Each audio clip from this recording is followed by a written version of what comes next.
헐리우드가 30년 만에 무릎 꿇은 이유, 크리틱스 초이스 시상식장에서 터진 충격적인 반전 보셨나요? 여러분, 지금부터 제가 말씀드릴 내용은 그냥 단순히 한국 가수가 상 하나 탔다는 얘기가 아닙니다. 이건 헐리우드라는 거대한 카르텔이 100년 넘게 쌓아온 공식이 완전히 무너진 역사적 순간이거든요. 크리틱스 초이스 어워즈라는 시상식 들어보셨죠? 이거 그냥 평범한 시상식이 아니에요. 오스카 전초전이라고 불리는 말 그대로 오스카. 수상 여부를 거의 80% 이상 예측할 수 있는 초특급 권위를 가진 시상식입니다. 여기서 상을 받으면 오스카는 거의 따놓은 당상이라고 봐도 무방한 수준이죠. 그런데 올해 2026년 크리틱스 초이스 어워즈 베스트 송 부문에서 정말 미친 일이 벌어졌습니다. 경쟁 후보들 한번 보세요. 브로드웨이 역사상 최고 흥행작 중 하나인 위키드에서 전 세계적 팝스타 아리아나 그란데가 부른 곡이 있었어요. 아리아나 그란데면 설명이 필요 없죠? 빌보드 1위를 손가락으로 세기도 힘들 정도로 찍어낸 글로벌 디바입니다. 그리고 이미 그래미와 오스카를 동시에 석권한 베테랑 작곡가들의 곡들도 줄줄이 후보에 올라 있었죠. 솔직히 말해서 이번 후보 라인업은 헐리우드가 좋아하는 모든 공식을 다 갖춘 완벽한 구성이었어요. 안전하고 익숙하고 백인 중심의 서사에 딱 맞는, 그들이 가장 편안하게 선택할 수 있는 작품들로만 구성된 거죠. 평단이 좋아할 만한 전통적인 발라드 구조, 할리우드식 감성, 그리고 이미 검증된 거물급 아티스트들의 곡. 이게 바로 크리틱스 초이스가 지난 30년간 반복해온 공식이었습니다. 그런데 2026년 이 모든 공식이 산산조각 났습니다. 수상자 발표 순간, 시상식장은 순간적으로 정적에 휩싸였어요. 왜냐고요? 바로 한국 가수의 이름이 호명됐기 때문입니다. 브로드웨이 전통도 아니고 할리우드 메이저 스튜디오 작품도 아니고 심지어 영어로 된 곡도 아닌 한국어로 된 곡이 베스트송으로 선정된 거예요. 이거 얼마나 충격적인 사건이냐면 크리틱스 초이스 30년 역사상 비영어권 국가의 곡이 베스트송을 수상한 건 이번이 처음입니다. 여러분, 이게 무슨 의미인지 아시겠어요? 헐리우드가 자기들끼리 돌려먹던 판에 한국이 정면으로 쳐들어가서 상을 싹쓸이한 거예요. 그것도 음악이라는 언어와 문화의 장벽이 가장 높다고 여겨지던 분야에서 말이죠. 솔직히 헐리우드 입장에서는 완전히 멘붕이 왔을 겁니다. 우리가 30년 동안 반복해온 공식이 왜 안 먹히지? 아리아나 그란데 곡도 있고 그래미 수상 작곡가들 곡도 있는데 왜 한국 곡이 뽑힌 거야? 라는 생각이 들었을 거거든요. 이제 여기서부터가 진짜 소름 돋는 부분입니다. 수상 소감을 하러 무대에 오른 한국 가수의 의상을 보는 순간 전 세계 패션계와 엔터테인먼트 업계가 또 한 번 충격에 빠졌어요. 보통 이런 시상식에 참석하는 아티스트들은 어떤 옷을 입나요? 당연히 구찌, 프라다, 발렌시아가, 생로랑 같은 글로벌 명품 브랜드들이죠. 특히 크리틱스 초이스 같은 권위 있는 시상식이면 명품 브랜드들이 먼저 협찬 전쟁을 벌입니다. 자기네 브랜드 옷을 입혀서 전 세계에 홍보하려고 수억 원짜리 협찬 계약서를 들이미는 거예요. 그런데 이번에 수상한 한국 가수는 이 모든 글로벌 명품 브랜드의 협찬 제안을 다 거절했습니다. 구찌가 와도 거절, 프라다가 와도 거절, 발렌시아가가 와도 거절. 수십억 원대 협찬 계약을 눈앞에 두고 전부 정중하게 사양한 거죠. 그리고 무대에 올라간 그의 몸에는 한국 브랜드가 입혀져 있었습니다. 이거 진짜 미쳤다는 표현밖에 안 나와요. 헐리우드 한복판에서 전 세계가 주목하는 시상식에서 자신의 정체성과 뿌리를 이렇게 확실하게 드러낸 거예요. 여러분, 이게 얼마나 대단한 행보인지 아시겠어요? 보통 한국 아티스트들이 해외 시상식에 가면 어떻게 하나요? 현지화라는 이름으로 서구 브랜드를 입고 서구식 매너를 따르고 최대한 그들의 문화에 동화되려고 노력하죠. 그게 지금까지의 공식이었어요. 한국인이지만 헐리우드에 가면 헐리우드 사람처럼 행동해야 인정받는다는 일종의 암묵적인 룰이 존재했던 겁니다. 근데 이번에는 완전히 달랐어요. 나는 한국 사람이고 한국 문화를 대표한다. 그래서 한국 브랜드를 입는다. 이렇게 명확한 메시지를 던진 거죠. 이게 진짜 쩌는 이유가 뭐냐면 이건 단순히 옷 하나 선택한 게 아니라 문화적 주체성을 전 세계에 선언한 거거든요. 우리는 너희 문화에 굴복하지 않는다. 우리 것을 당당하게 보여줄 것이다라는 강력한 메시지를 담은 행동이었습니다. 자, 그럼 여기서 잠깐 헐리우드라는 시스템에 대해 좀 까발려 볼까요? 헐리우드는 100년 넘게 뭘 해왔나요? 백인 중심의 서사를 전 세계에 강요해왔습니다. 오스카 시상식만 봐도 알 수 있죠. 2016년 오스카 때 샤퍼스걸스 어워드 해시태그 기억하시나요? 후보 20명이 전부 백인이어서 전 세계적으로 인종차별 논란이 터졌던 사건이요. 그때까지만 해도 헐리우드는 유색인종 아티스트들을 완전히 주변부로 밀어내고 있었어요. 그리고 음악 부문은 더 심했습니다. 베스트 송이나 베스트 스코어 같은 음악상들은 거의 대부분 영어권 국가의 백인 작곡가들이 휩쓸었죠. 가끔 라틴계나 흑인 아티스트가 수상하는 경우가 있긴 했지만 그마저도 손에 꼽을 정도였어요. 그런데 아시아권 국가에, 그것도 비영어권 아티스트가 이런 권위 있는 음악상을 받는다는 건 상상조차 할 수 없는 일이었습니다. 왜 그랬을까요? 헐리우드는 자기들만의 리그를 만들어놨기 때문이에요. 평론가들도, 시상식 투표권자들도, 스튜디오 임원들도 전부 비슷한 배경을 가진 사람들로 구성된 폐쇄적인 카르텔이었죠. 이들은 자기들이 편안하게 소비할 수 있는 콘텐츠, 자기들의 정서에 맞는 음악만 높이 평가했어요. 그게 바로 브로드웨이식 발라드였고, 할리우드식 오케스트라 스코어였고, 영어로 된 팝송이었던 겁니다. 그런데 이제 이 카르텔이 무너지고 있어요. 왜냐고요? 한국 콘텐츠의 파급력이 이제 무시할 수 없는 수준에 도달했기 때문입니다. 넷플릭스 글로벌 차트를 한번 봐보세요. 2025년 한 해 동안 넷플릭스 글로벌 톱10에 한국 드라마와 영화가 몇 개나 올라갔는지 아세요? 52주 중에 47주를 한국 콘텐츠가 차지했습니다. 이게 무슨 의미냐면 1년 중 거의 대부분의 기간 동안 전 세계 사람들이 한국 콘텐츠를 보고 있었다는 거예요. 그리고 음악도 마찬가지입니다. 빌보드 차트를 한번 보세요. 2020년대 들어서 한국 아티스트들이 빌보드 핫백에 진입한 횟수가 기하급수적으로 늘어났어요.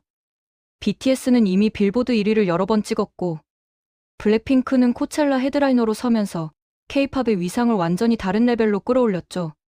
뉴진스, 에스파, 세븐틴, 스트레이키즈 같은 그룹들도 빌보드 200 앨범 차트에서 상위권을 차지하며 한국 음악의 저력을 보여주고 있습니다. 이런 상황에서 헐리우드 평단도 더 이상 한국을 무시할 수 없게 된 거예요. 무시하려고 해도 숫자가 말해주거든요. 스트리밍 수치, 소셜미디어 반응, 글로벌 팬덤의 규모. 이 모든 데이터가 한국 콘텐츠의 압도적인 영향력을 증명하고 있으니까요. 그래서 크리틱스 초이스 같은 보수적인 시상식에서도 더 이상 한국을 배제할 수 없었던 겁니다. 배제하는 순간 자기들이 시대에 뒤떨어진 꼰대가 되는 거니까요. 그런데 여기서 더 재밌는 건 이번 수상이 단순히 한국 음악의 우수성만을 증명한 게 아니라는 점입니다. 이건 문화 패권의 이동을 보여주는 상징적인 사건이거든요. 20세기는 미국이 문화 패권을 쥐고 있었어요. 할리우드 영화, 브로드웨이 뮤지컬, 미국 팝송이 전 세계 대중문화를 지배했죠. 그런데 21세기 들어서 이 판도가 완전히 바뀌고 있습니다. 특히 2020년대 들어서 그 변화가 폭발적이에요. 기생충이 오스카를 휩쓸었고, 오징어 게임이 넷플릭스 역사상 최고 시청률을 기록했고, BTS는 유엔 연설을 하면서 글로벌 아이콘이 됐죠. 그리고 이제 크리틱스 초이스에서 한국 가수가 베스트 송을 수상하면서 음악 분야에서도 한국의 위상이 완전히 달라졌습니다. 이게 얼마나 대단한 일인지 좀 더 구체적으로 설명해 드릴게요. 음악이라는 장르는 언어의 장벽이 가장 높은 분야 중 하나입니다. 영화는 자막이 있으면 내용을 이해할 수 있고 드라마도 마찬가지죠. 근데 음악은 달라요. 특히 가사가 중요한 곡의 경우 그 언어를 모르면 감정적 공감이 훨씬 어렵거든요. 그래서 역사적으로 비영어권 국가의 음악이 글로벌 차트에서 성공하기가 정말 힘들었어요. 그런데 한국 음악은 이 불가능해 보이던 장벽을 완전히 부숴버렸습니다. 어떻게요? 음악적 완성도와 퍼포먼스의 수준을 미친 듯이 끌어올린 거죠. K-팝을 한번 보세요. 보컬, 댄스, 비주얼, 프로듀싱, 모든 면에서 할리우드 수준을 뛰어넘는 퀄리티를 보여주고 있어요. 한국 아이돌들의 칼군무는 이제 글로벌 스탠다드가 됐고, 한국 프로듀서들의 음악적 감각은 빌보드 톱 프로듀서들도 인정하는 수준입니다. 그리고 이번 크리틱스 초이스 수상곡도 마찬가지예요. 평단이 이 곡을 선택한 이유가 뭘까요? 단순히 한국이라는 나라에 점수를 주려고 한 게 아닙니다. 진짜 음악적 완성도가 압도적이었기 때문이에요. 멜로디 라인의 세련됨, 편곡의 완성도, 보컬의 표현력, 프로듀싱의 정교함. 이 모든 요소가 경쟁작들을 압도했던 겁니다. 여기서 잠깐 헐리우드 평단의 심리를 분석해 볼까요? 이들은 기본적으로 굉장히 보수적인 집단이에요. 새로운 것, 익숙하지 않은 것에 대해 경계심을 갖는 사람들이죠. 그래서 지금까지는 안전한 선택을 해왔습니다.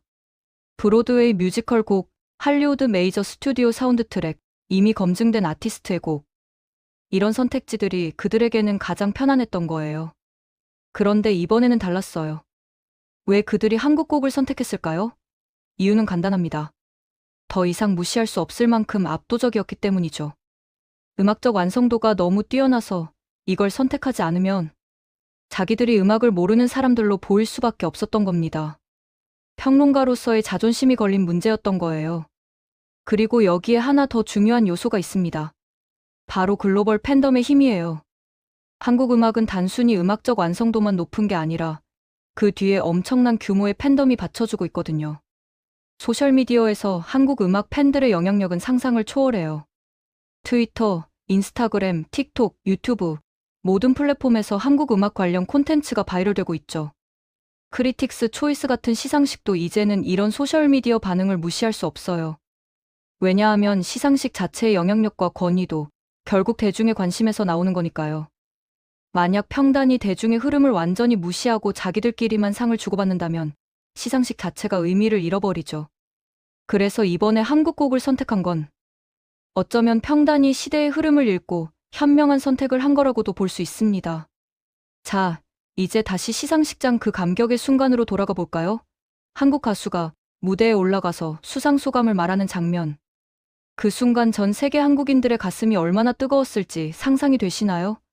헐리우드 한복판에서 아리아나 그란데를 제치고 그래미 수상 작곡가들을 제치고 당당하게 베스트 송 트로피를 들어 올린 그 순간.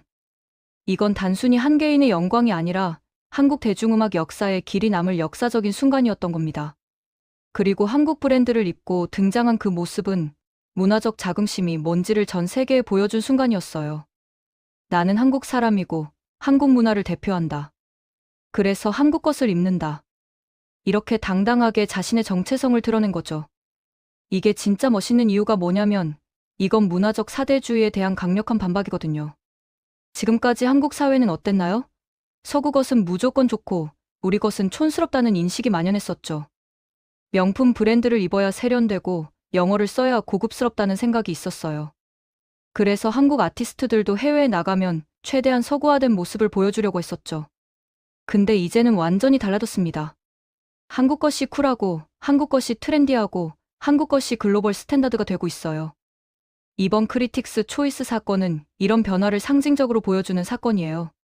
더 이상 서구에 맞출 필요가 없다는 거죠. 우리 것을 당당하게 보여주면 세계가 알아서 인정한다는 걸 증명한 겁니다. 그리고 이건 비단 엔터테인먼트 산업에만 국한된 이야기가 아니에요. 한국의 문화적 영향력은 이제 모든 분야로 확장되고 있거든요. 패션을 봐도 그래요. 서울 패션위크가 이제 파리, 밀라노, 뉴욕 패션위크와 어깨를 나란히 하는 수준이 됐어요. 한국 디자이너들의 작품이 글로벌 패션계에서 주목받고 있고 한국 브랜드들이 해외 시장을 공략하고 있죠. 음식도 마찬가지입니다. 한식이 이제 단순히 한국인들만 먹는 음식이 아니라 글로벌 푸드 트렌드를 선도하는 음식이 됐어요. 미슐랭 가이드의 한식당이 대거 이름을 올리고 있고 뉴욕, 런던, 파리 같은 대도시에서 한식당이 핫플레이스로 떠오르고 있습니다. 김치, 불고기, 비빔밥 같은 전통 한식뿐만 아니라 한국식 치킨, 떡볶이, 순대 같은 길거리 음식까지 전 세계적으로 사랑받고 있죠. 그리고 기술 분야는 또 어떤가요? 삼성, LG, 현대 같은 한국 기업들이 글로벌 시장을 장악하고 있어요. 특히 반도체 분야에서 한국의 위상은 독보적입니다. 삼성전자는 세계 반도체 시장 점유율 1위를 수년째 유지하고 있고 SK하이닉스도 메모리 반도체 분야에서 글로벌 톱3 안에 들어가 있죠. 자동차 산업도 놀라운 발전을 이뤘어요. 현대차와 기아는 이제 단순히 가성비 좋은 차를 만드는 회사가 아니라 디자인과 기술력에서 세계 최고 수준을 자랑하는 브랜드가 됐습니다. 특히 전기차 분야에서 현대차 그룹의 약진은 정말 눈부셔요. 아이오닉 시리즈는 테슬라와 직접 경쟁할 수 있는 몇 안 되는 전기차 브랜드 중 하나거든요. 이 모든 것들이 뭘 의미하는지 아시겠어요? 한국이 이제 단순히 선진국을 따라가는 나라가 아니라 글로벌 트렌드를 만들어내는 나라가 됐다는 겁니다. 소프트 파워에서 하드 파워까지, 문화에서 기술까지 전 분야에서 한국의 영향력이 급속도로 확장되고 있어요. 그리고 이번 크리틱스 초이스 수상은 이런 거대한 흐름 속에서 나온 하나의 결과물인 거죠. 한국 음악이 우연히 운 좋게 상을 받은 게 아니라 지난 수십 년간 쌓아온 문화적 역량이 폭발한 거예요. BTS가 빌보드를 장악하고 블랙핑크가 코첼라를 평정하고 기생충이 오스카를 휩쓸고 오징어 게임이 넷플릭스를 제패한 것. 이 모든 것들이 하나하나 쌓여서 이제 헐리우드 평단조차 한국을 무시할 수 없게 만든 겁니다. 여기서 한 가지 더 짚고 넘어가야 할 점이 있어요. 바로 한국 음악 산업의 시스템적 우수성입니다. K-팝이 왜 이렇게 강한지 아세요? 그냥 노래 잘하고 춤 잘 춰서 그런 게 아니에요. 한국은 연습생 시스템부터 데뷔, 활동, 마케팅까지 모든 과정이 고도로 체계화되어 있거든요. 연습생 시스템만 봐도 알 수 있어요. 한국 엔터테인먼트 회사들은 어린 나이부터 재능 있는 아이들을 발굴해서 수년간 트레이닝을 시킵니다. 보컬, 댄스, 랩, 외국어, 예능감까지 모든 걸 교육시키죠. 이건 마치 올림픽 선수를 양성하는 것과 비슷한 시스템이에요. 그래서 K-팝 아이돌들의 실력이 압도적인 거예요. 그리고 프로듀싱 시스템도 세계 최고 수준입니다. 한국의 음악 프로듀서들은 전 세계 트렌드를 실시간으로 분석하면서 동시에 한국적인 감성을 녹여내는 능력이 탁월해요. 서양 음악의 세련됨과 동양 음악의 정서를 완벽하게 융합시키는 거죠. 이게 바로 K-팝이 글로벌하면서도 독특한 이유입니다. 마케팅 전략도 정말 놀라워요. 한국 엔터테인먼트 회사들은 소셜미디어를 활용하는 능력이 타의 추종을 불허해요. 유튜브, 틱톡, 인스타그램, 트위터 모든 플랫폼을 전략적으로 활용해서 글로벌 팬덤을 구축하죠. 그리고 팬들과의 소통도 굉장히 활발해요. 브이로그, 라이브 방송, 팬 사인회 등을 통해 팬들과 끊임없이 교류하면서 충성도 높은 팬덤을 만들어내는 겁니다. 이런 시스템적 우수성이 바로 한국 음악이 글로벌 시장에서 성공할 수 있었던 핵심 요인이에요. 단순히 재능 있는 아티스트 한두 명이 나와서 우연히 성공한 게 아니라 산업 전체가 고도로 발달해서 지속적으로 월드클래스 아티스트들을 배출하고 있는 거죠. 그리고 이제 이런 시스템의 결과물이 크리틱스 초이스 같은 권위 있는 시상식에서도 인정받기 시작한 겁니다. 더 이상 한국 음악은 아시아의 로컬 음악이 아니에요. 글로벌 스탠다드를 제시하는 음악이 된 거죠. 헐리우드 평단이 이번에 한국 곡을 선택한 것도 결국 이런 흐름을 인정한 거라고 볼 수 있어요. 자, 이제 시상식 이후의 반응들을 한번 살펴볼까요? 전 세계 언론들이 이번 수상을 어떻게 보도했는지 아세요? 대부분의 주요 언론들이 이걸 단순한 개인의 수상이 아니라 문화 패권의 이동을 보여주는 상징적 사건으로 해석했어요. 뉴욕타임스는 헐리우드 중심의 음악 시상식에 아시아의 바람이 불고 있다고 보도했고, 가디언은 K-팝의 영향력이 이제 평단까지 장악했다고 분석했죠. 그리고 소셜미디어에서의 반응은 더 폭발적이었어요. 트위터에서 관련 해시태그가 전 세계 트렌딩 1위를 차지했고, 인스타그램에서는 수상 장면 영상이 수천만 뷰를 기록했습니다. 특히 한국 브랜드를 입고 나온 모습에 대한 반응이 엄청났어요. 이게 진짜 문화적 자긍심이다. 서구 명품 브랜드 거절하고 한국 브랜드 입은 거 진짜 멋있다 같은 댓글들이 쏟아졌죠. 그런데 재밌는 건 이런 반응이 한국인들한테서만 나온 게 아니라는 점이에요. 전 세계 K-팝 팬들, 그리고 K-팝을 모르는 일반 대중들도 이번 사건에 대해 긍정적으로 반응했어요. 왜냐하면 이게 단순히 한국 음악의 승리가 아니라 다양성의 승리로 받아들여졌기 때문이에요. 헐리우드가 지금까지 백인 중심의 획일적인 문화를 강요해왔다는 건 이미 많은 사람들이 불편하게 생각하고 있었던 부분이거든요. 그래서 이번에 아시아권 국가의 곡이 베스트송을 수상한 것을 문화적 다양성이 인정받는 긍정적인 변화로 해석한 거죠. 단순히 한국의 승리가 아니라 전 세계 비서구권 문화의 승리로 받아들여진 겁니다. 그리고 여기서 정말 웃긴 게 뭔지 아세요? 일본의 반응이에요. 일본 언론들은 이 소식을 보도하면서 묘하게 불편한 기색을 감추지 못했어요. 특히 일본의 보수 언론들은 한국이 또 문화적 우위를 점했다면서 위기감을 드러냈죠. 왜 그런지 아시겠어요? 일본은 한때 아시아 문화의 선두주자였거든요. 80년대, 90년대만 해도 일본의 대중문화가 아시아를 장악하고 있었어요. 근데 2000년대 들어서 완전히 판도가 바뀌었습니다. 한류가 폭발하면서 일본이 자랑하던 문화적 우위가 완전히 무너진 거예요. K-팝은 J-팝을 압도했고 한국 드라마는 일본 드라마보다 훨씬 높은 시청률을 기록했죠. 한국 영화는 칸, 베를린, 오스카 같은 세계적인 영화제를 석권했지만 일본 영화는 예전의 명성을 되찾지 못하고 있어요. 그래서 일본이 지금 완전히 멘붕 상태인 거예요. 자기들이 한참 앞서 있다고 생각했던 한국이 어느새 자기들을 훨씬 앞서가 버렸으니까요. 특히 이번 크리틱스 초이스 수상은 일본 입장에서는 정말 충격적인 사건이었을 거예요. 왜냐하면 음악 분야에서마저 한국이 글로벌 인정을 받았다는 건 이제 문화 전 분야에서 한국이 일본을 압도하고 있다는 걸 증명하는 거니까요. 중국의 반응도 재밌어요. 중국은 엄청난 자본과 시장 규모를 가지고 있지만 문화 콘텐츠 분야에서는 한국을 따라잡지 못하고 있거든요. 중국 정부가 막대한 예산을 쏟아부어서 문화 산업을 육성하려고 하지만 창의성과 자유로움이 부족해서 글로벌 시장에서 성공하지 못하고 있어요. 특히 음악 분야는 더 심해요. 중국은 인구 14억이 넘는 거대 시장인데도 불구하고 글로벌 음악 시장에서 존재감이 거의 없어요. 중국 가수 중에 빌보드 차트에 이름을 올린 사람이 몇 명이나 되나요? 거의 없죠.